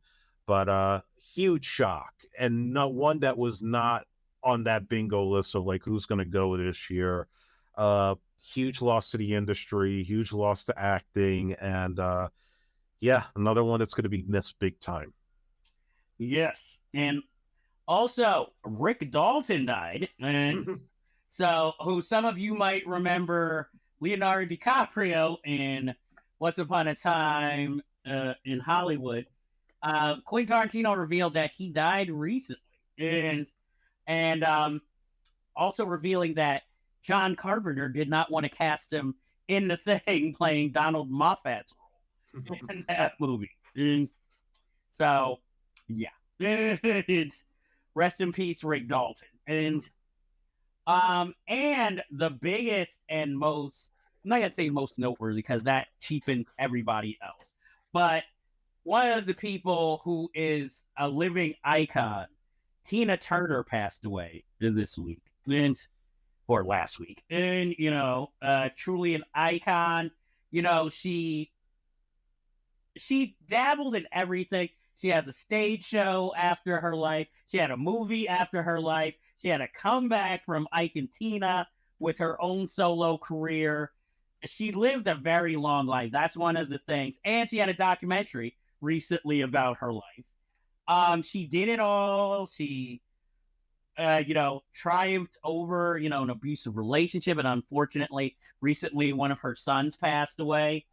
And, she's just, it's just one of those people, at least for people our age, she was always around growing up. So it's so shocking as we get older and we lose her. And, somebody who you thought would always be around, no matter what. And it's not only obviously the music, but I mean, really, even in film, she had, even though it's not the most loved out of the Mad Max films, everybody remembers her from Mad Max Beyond Thunderdome. A lot less people remember her from Last Action Hero, where she had a big role. But I mean, that's not a bad resume of anything. You played against two of the biggest, action stars of the 80s, and one you literally kicked their ass throughout, and had an iconic look in the movie and in your personal and performance life. And, and the thing that always amazed me, even though people can throw the word diva around, she never had that kind of superstar attitude. She always seemed happy and thankful for everything that she got. She never, at least as far as we know, never pulled a power trip, never, really had that attitude like, I'm the best, fuck all y'all. And really the only time I've ever seen a bad thing was when she feuded with Elton John. All things. When they sung the bitches back and they were both talking about each other in their performance. That's really the only bad thing I've ever heard about Tina Turner. And even that, it was understandable. So, I don't know. I don't know what else to say about Miss Tina Turner. I mean, luckily, she got to tell her own story before Hollywood could make a their version of her story. And Yeah, it's funny you mentioned Last Action Hero because that unfortunately was my introduction to Tina Turner as a kid. I had not, if I heard her music, I probably wouldn't know it was her at that time. But I remember her cameo, Last Action Hero. Then the movie came out not long after, and I remember my parents renting it. So that's when I kind of learned about all the stuff that was going on in her personal life and her career to go from like Tina all the way to, that huge, still one of the greatest entertainment comebacks in entertainment history, period. To come back in your 40s at the height of MTV and really like become this global icon is something that is just unmatched in this business. And I think you've said it all. And I think about the Private Dancer album. I think about what she did, the theme song to GoldenEye. That was another thing that was sort of my intro to her. And I'll share a little bit of an anecdote too. So we talk about like she didn't have much of a film career, but she did turn down Fatal Beauty before Whoopi Goldberg got it. It was actually down to her and Cher, and neither one of them wanted to do it for a reason. She was also up for Whoopi Goldberg's part in The Color Purple. And Quincy Jones really wanted her for it after they did We Are the World together. But she just flat out said, no, I want to be Indiana Jones. I want to be like Rambo. I want the male action parts. And then he understood, once he saw What's Love Got to Do with It, then he understood why she wanted those kind of roles. And that's who she was. She was not just a great singer, but she was a true spirit, a powerful influence in the face of fighting against domestic violence and being a survivor of it. A huge influence in terms of Nietzsche Buddhism, which is what got her out of her situation. And I'll be honest, and I know this is going to sound kind of superficial, maybe something from the mindset. I don't really feel like she's gone. I feel like in spirit, she's still there through her music, through her sound. Even when I think about Miami Vice and I think about how they used What's Love Got to Do with It in one of the episodes in the first season, it's like that memory always triggers that for me. And, she just is, what can I say? She's just simply the best. Well, my thing is, I can see why she would not want to do The Color Purple, because it's like, I already have my own abuse story. I don't need to act in somebody else's. Though I would have liked to have seen, since Angela Bassett played her, and Angela Bassett is built and always looks like she deserves her own action franchise, it would have been interesting to see Tina Turner if, we had more, I would say, prevailing attitudes towards female action heroes in the 80s. Like her get her own like action movie, even though like Fatal Beauty, not the greatest movie, it would have been kind of interesting to see her in that type of role. But the thing with Tina Turner, I don't know. It's just, that's the whole thing. You like how you were saying, it doesn't feel like she's gone, but it also feels like she had such a long movie career. And then you realize, wait, she was only in 2 movies. And, her, other than, the ones based on her own story. And, I think it would have been interesting, put her in the Cher role in Witches of Eastern. That would have been, something good, or I wish Tina Turner would have gotten offers for that type of, like, where's Tina Turner's Moonstruck? But at least with Mad Max Beyond Thunderdome, it might not be the most liked out of them, but it did give her an iconic screen character of her own volition. So, so like I said, rest in peace to Tina Turner, her friends and family. Our hearts are with you, and she will be missed. Absolutely. And now we come towards the end of our show, where we talk about everybody's favorite part of the movies that they come in late on, the trailers. And so, as we mentioned before, Jackie Chan has a new movie. It's called Hidden Strike. And he's still doing the same old thing, and with the type of co-stars you would expect. In Hidden Strike, his co-star is John Cena, where they're finding oil or going up against an oil company. This, like, as you were saying before, This looks like something straight out of the 90s that would have went like either cheapo to the theaters and only been there for 2 weeks, or would have gone straight to home video. And John Cena doesn't even look like he's really that into it. Like he just happened to be on set and it's in this movie. And again, I want ass kicking Jackie Chan. Not, hey, let me get out of this calamity while kicking ass. And I mean, look, I wasn't going to go see it anyway. But then after seeing the trailer, it's like more of a something. I don't even think I want to see it on streaming. It looks like a Netflix movie. And I don't mean in the Academy Award winning way. The funny thing about this movie, originally he wanted Stallone to play John Cena's part, and he turned it down. I think he was probably doing Tulsa King or something else. And also, this was shot in 2018. And the reason it's been delayed, it's only coming out now, is because John Cena made a comment that insulted the Asian community, and he had to do that big apology in Mandarin or Cantonese. And I guess maybe things subsided. Now they could put the movie out because he's no longer a threat. You're going to put that out after, what was it, a Suicide Squad? Yeah, right. So, yeah, it just looks like they're trying to do Rush Hour all over again, and which they are trying to do another one of. They keep talking about that. I don't think that's happening. Just like, yeah. Scarily, I think it is. I don't know if Brett Ratner will be back, but no, I don't think if he tries to come back, then the SJWs are gonna harper down on him.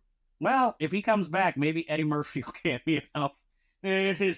But also with this movie, this just feels like, I'm trying to think of the right word for it other than unneeded. Well, like you said, I'll give it points. It's what was supposed to come out in 2018, so it's already looking too old.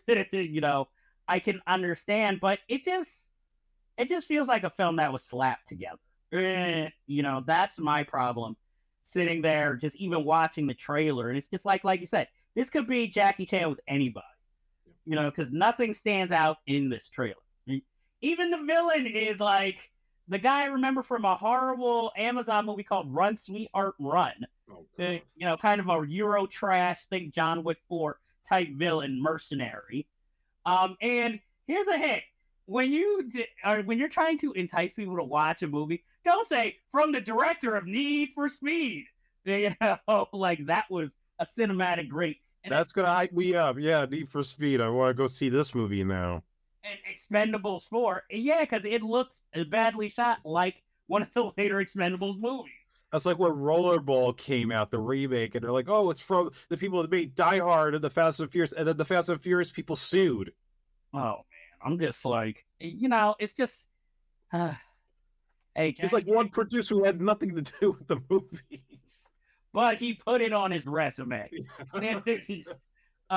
But this is, I'm sure this will be a hit foreign-wise.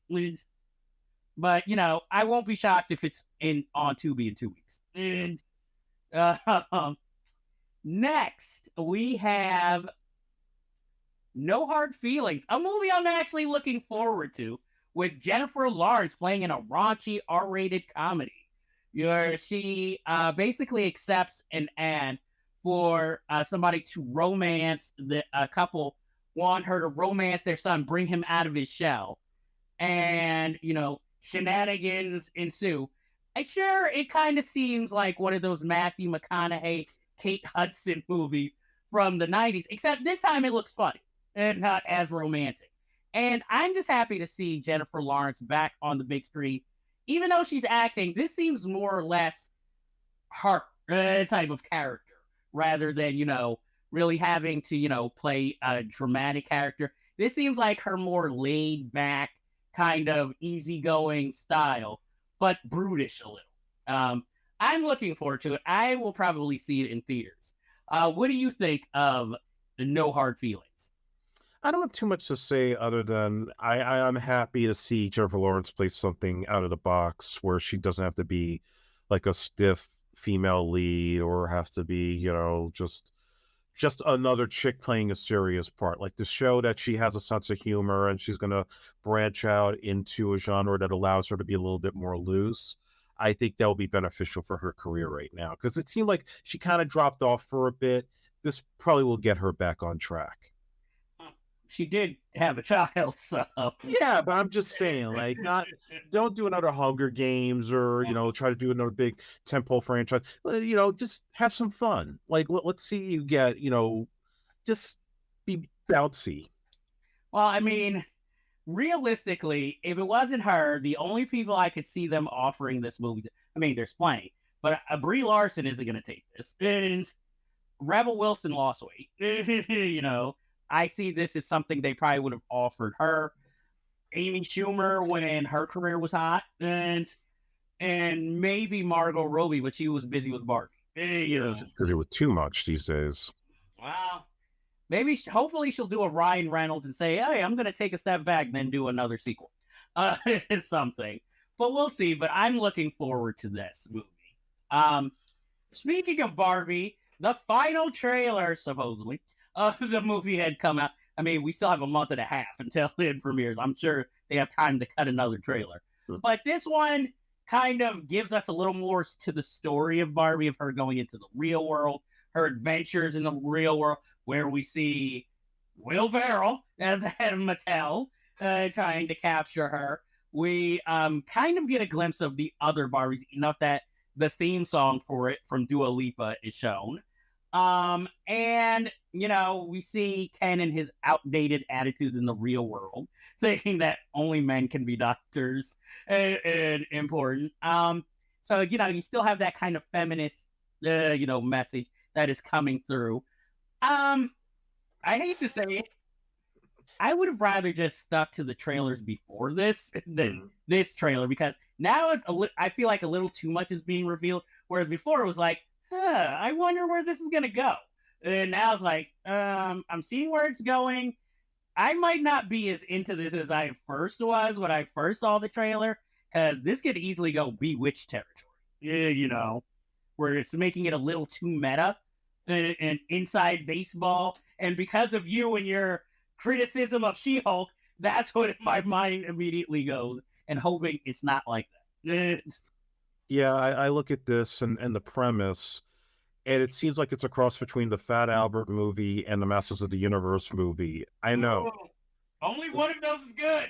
Yeah, I know. One of them is actually halfway decent.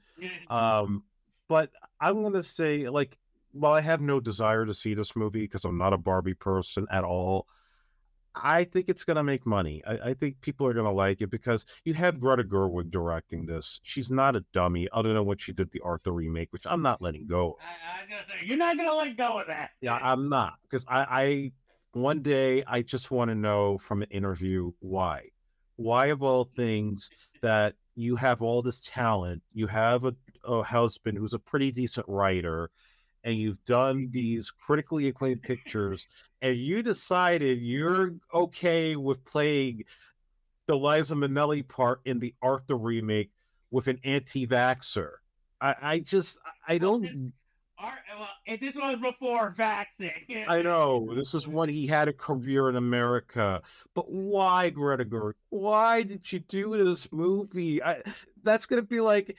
I forget about the meaning of life. I want to know why you accepted this shit.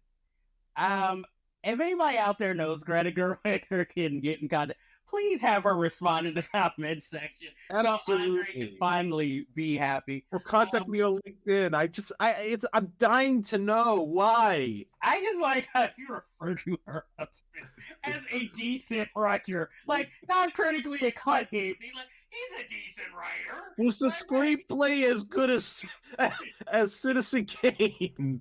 He's been nominated for a few Oscars, but he's a decent, I mean, he's no Kevin Costner as a screenwriter. Was she a fan of the movie, like Father Like Son, and said, "Oh, I wanted to be in the remake of my actor's favorite film," or some shit like that? Why? I say, just for you, Russell Brand should have a cameo in Barbie. Just so he get punched the fuck out. He could tell her how she's just a capitalist stooge. Well, either way, I am not a big Barbie person. I remember it coming out, but I hate to say it, this is one of those movies where I could see myself just going, having some drinks and having a good time watching out of how ridiculous it is. Pick out on some food, go with friends, obviously not to a busy show. So this is where we have to bring our friend Sylvia with us. Yes, I think she will love it. Next, we have the Flash trailer, which I have the same reaction I had to the Barbie trailer. I liked all the trailers before this one. This one, I'm not so much of a fan of. This is what I expected the first trailer to be, where I'd be like, I'm on the fence of whether I want to go see it or not. Whereas the trailers before this, I'm in. So yeah, that's all I really have to say about the Flash. Because there's this is the third trailer. By now, you've seen one of them, out there. Well, this one, they feel more confident in Ezra Miller that this film's going to be a huge hit. So let's just throw them out there. Let's double down on our praise and forget about all the controversies. And I'm still in the ballpark of saying, I don't give a shit about him. I just want to see Keaton as Batman. And I want to see how they play this out. And that's the only reason I'm going to see this movie. And if they do a sequel without Keaton, I ain't going to check it out because I'm not supporting this thing. Well, I will go see this movie either way. Before all this controversy, I was an Ezra Miller fan. So I will say that. I have never seen Ezra Miller play the Flash, except for in cameos of other movies, because I still to this day have not seen either version of the Justice League, because I had no interest in seeing either version. I will admit, the trailers before this made the film seem a lot more cooler, maybe because there was such a heavy emphasis on Michael Keaton as Batman, whereas now, you got hints of the story, but now they go a little more in depth. And just to note, Ezra Miller is polyamorous, so goes by they or them, not he. So I'm just noting that. So I'm not supporting them or their crimes, but I'm willing to check this movie out. Because, again, Hollywood, other than the many other problems it has right now, is going to have to decide what they're going to do with this film if it is a hit. It's easy if it's a bomb, what they're going to do. But if it's a hit, now what? So. Next, we have the unnecessary Haunted Mansion reboot with Lakeith Stanfield, Rosario Dawson, Owen Wilson. I think that's the big names I remember being in it. Oh, yeah. And Tiffany Haddish. And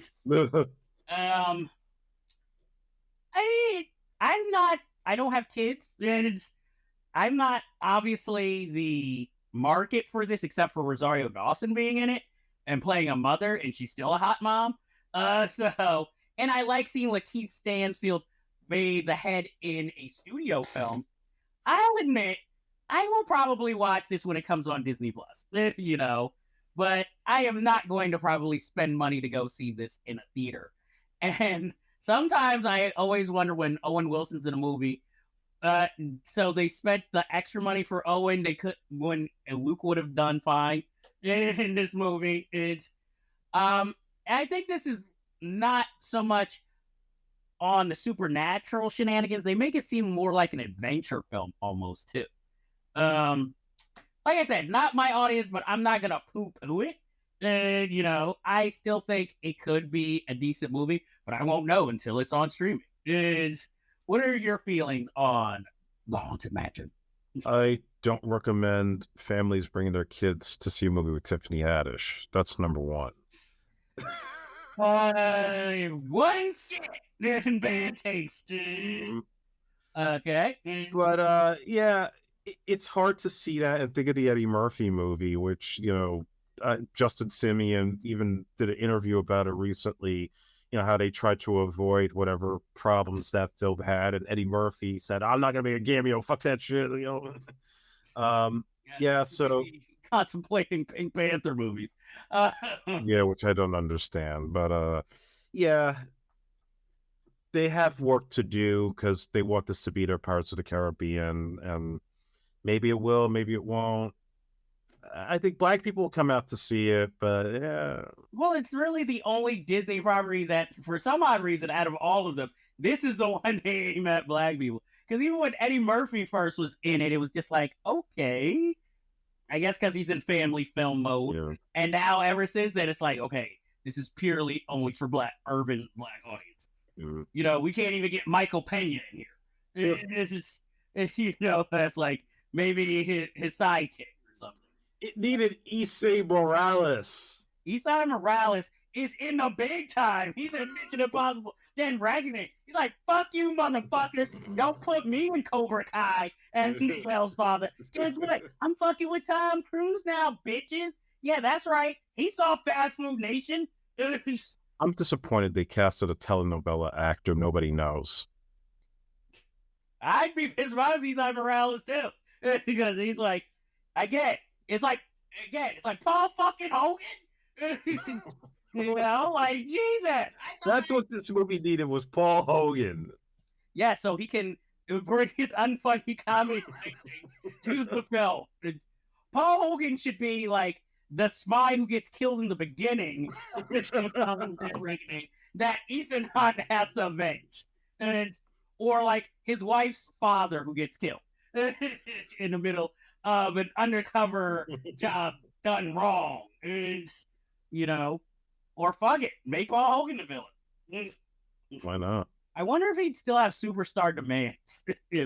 Probably does. He's like, did you not know I co-wrote Crocodile 20 in L.A.? And it's like, I wouldn't tell too many people that. No. And, Paul Hogan. Hey, Gutenberg's for he's always available. Yes, and where's Jamie Gertz? I haven't seen her in anything recently. I don't know where she went. Like, I can imagine her in a, like, family comedy, her and Sarah Silverman. Oh, like that sitcom she was on, Nobody Watched, with Bill Ingram or one of those guys. It was on ABC for 2 years. I think so. Hey, I watched Yes, Dear. It's fucking funny. And a good actor. But anyway, next we have the requisite Disney Pixar movie, Elemental, that kind of feels like the same movie as Inside Out. Where all these elements are not supposed to mix, but then they start canceling each other out and trying to get to the bottom of it. Yeah, that's what I generally got from the movie. This is something I can, like most Pixar movies, I can probably wait to watch. I mean, I will admit, Turning Red was way better than I expected it to be. I kind of wish I had seen that. But Elemental, it's like, let me be surprised and watch it on Disney Plus. How are you feeling about Elemental? Yeah, it feels like a Disney Plus movie. I don't know if it's going to do that good. Okay. And we have The Color Purple finally made its trailer debut. You know, you've got another movie with Holly Bailey. You have Fantasia Barrino, who, no offense, I thought at this point would have been a little aged out of the role, but she did do it on Broadway to acclaim. So, and she's got the pipe since it is a musical. Yeah. I guess it was between her and Cynthia Erivo. Tarji Penny Henson as Shug. Yeah, that would. Well, you'll have to see. She could surprise us. Maybe she can sing. And I can't remember her last name. Danielle, the one who was on Orange is the New Black as Tasty. Oh yeah, I don't remember her last name. Yeah, she's playing Oprah Winfrey's infamous role. Mm-hmm. You know, it's going to be one of the big black movies of the year. So I will probably see it. My mother will probably want to see it, so I will probably go see it. Hey, it doesn't look horrible. You know, I'm willing to go see it. You know, I still, you know, of course, I'm still partial to the original movie because A, it wasn't a musical, and B, it's a movie I grew up with and remember it being so powerful. Plus, one of Whoopi Goldberg's first film roles, and really out of character because we know Whoopi now, opinionated, strong-willed comedian, and in this, she's just so vulnerable. So I'm always gonna have a soft spot. I'm hoping this at least raises to us or rises to a certain level that it's a good maybe companion piece to the original. We'll see. And Yeah, I mean, I don't have a problem with the book being remade as a musical because you had the Broadway play, so it makes sense to kind of translate it in the musical form. And it's got a good cast, and Spielberg is still involved, and Quincy Jones in a producer capacity. So it has those things going for it, and it probably will do well. Personally, for me, I'm not big on films about, the Deep South and slave culture in that particular time. And it is at times an uncomfortable movie to sit through. That I could say for a fact. But from an objective standpoint, I think there are some advantages this film will have, especially I remember in the original you had the lesbian relationship with Whoopi Goldberg and Margaret Avery's characters, which I know Spielberg had regrets that he didn't go far enough with it. So I think this film will make up for that. So there could be like those things from the book that this film will do that Spielberg fell short on that might make it worthwhile. Yeah, I'm wondering, is Debbie Allen also still involved? I would think she is, because she was also involved with Amistad with Spielberg, so I would think she would have some creative hand in it. And I don't know how they would do it, but I wish you could have cameos from the original cast and obviously different roles, but somewhere in there, I feel like they probably will. It's the best. I hope so. At least Whoopi. I don't know about Danny Glover and the rest of them. Hey, I would just like to see them in some capacity. I'm sure somehow Oprah's in here somewhere. At least get Willard Pooh to come back. Well, that's go that. Well, they have the money to hire private investigators to find him. So I'm like, I have no idea what he is. So. He's been at some reunions. Yeah, but has he really worked recently? Well, last thing I saw him in was Air Force One. Exactly. I'm like, I mean, you can find Ray Don Tom. Oh yes, you can find Ray Don John. But I'm like, trying to have Danny Glover's still out there, still working. Whoopi just watched The View, so I'm just hoping for the best with this, because I feel like if it's bad, it's gonna be torn down so hard, and sort of like how they're doing with The Little Mermaid, And with that, that is our. Oh no! You thought we were over. Killers of the Flower Moon, the teaser came out and bringing it right back to Scorsese. It's, this film, I'm not even going to bother talking about the standing ovation because it seems like every movie gets a standing ovation at Cannes. But for a movie that is over 3 hours, this film, everybody says, is very engrossing, and it's a historical epic. It's a drama. It's a murder mystery. And it looks interesting. It looks very time period specific. And it doesn't look like Thunderheart with Val Kilmer. So that's most important. And, it's a reunion between Robert De Niro and Scorsese. And, of course, his other favorite, DiCaprio and Scorsese. And somehow Jesse Plemons is in here, who is also in The Irishman. And I believe the actress's name is Lily Gladstone, who plays Leonardo DiCaprio's wife. She's even getting lauded. And I'm actually looking forward to this movie. I'm going to have to build up my bladder to sit through it in theaters. I'm just hoping it's not another Irishman where everybody's applauding it. Then you sit there and it's like, it's okay. But then again, he's not de-aging anybody this time either. So I'm looking forward to it. I don't know how you felt watching the teaser trailer, and I'm definitely looking forward to it. Even though, I guess there's a lot of mystery to the premise. I don't know too much of the backstory. I just know it's Scorsese, it's DiCaprio, it's De Niro, it's Jesse Plemons, and it just looks like it's going to be engrossing. So I'm going to be there for it. Yep. So hopefully I would like Walken to be in it somewhere, but Yeah. and and another movie without Willem Dafoe. So, take that how you will. And, though the looks of it, this seems like a normal, like straight story version of David Lynch type movie that he would make. Feels that way, yeah. Of the Old West. Maybe it's seeing him as John Ford. And so like, you're thinking, Lynch could do this. But I'm looking forward to it. I'm hoping it is one of the best movies of the year because Scorsese deserves it. So, definitely. And he rarely disappoints. So. And with that, we ended this edition of the show. And we have much more business to attend to. But there's always unfinished business. And I must ask all of you out there, have you seen Dot the Eye? If not, why not? Because it's fucking awesome. Andre, what movie would you recommend for the people? Have you seen Still, the Michael J. Fox story on Apple? If not, why not? Because it is fucking awesome. And with that, we say, or we bid you adieu.